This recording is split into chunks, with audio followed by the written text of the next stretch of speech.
Saviez-vous qu'une exposition répétée à des patients douloureux, en médecine humaine comme vétérinaire, peut nous conduire à sous-évaluer et sous-estimer la douleur perçue par nos patients? Aujourd'hui, nous allons parler d'un article publié en 2022 dans l'Equine Veterinary Journal, réalisé par l'équipe du docteur Debra Sellon, et qui pour la première fois s'est intéressé à la perception de la douleur par les propriétaires de chevaux, et également les vétérinaires, de façon à déterminer quels sont les facteurs qui conduisent les individus à envisager une douleur très sévère ou au contraire une absence de douleur chez leurs chevaux face à différents scénarios cliniques.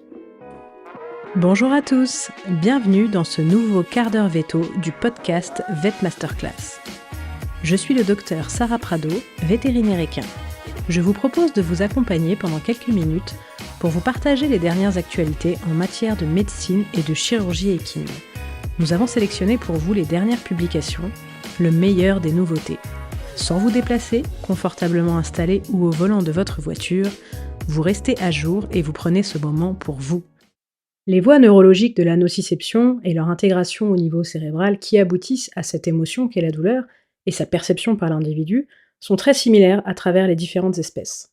La recherche et l'expérience clinique confirment que les espèces animales domestiques ressentent la douleur en réponse à une blessure, une maladie ou une intervention chirurgicale. Mais malgré cette reconnaissance générale de la présence de douleur chez les espèces animales domestiques, vous avez envie d'en savoir plus ? Pour écouter l'intégralité de ce quart d'heure veto et profiter chaque semaine d'un nouvel épisode, il vous suffit de vous abonner. Pour un prix inférieur à celui d'un abonnement à une revue scientifique vétérinaire, recevez chaque semaine l'analyse et la synthèse d'un article impactant avec un fort intérêt dans votre quotidien. Pour vous abonner, c'est très simple, le lien est dans la description. À tout de suite!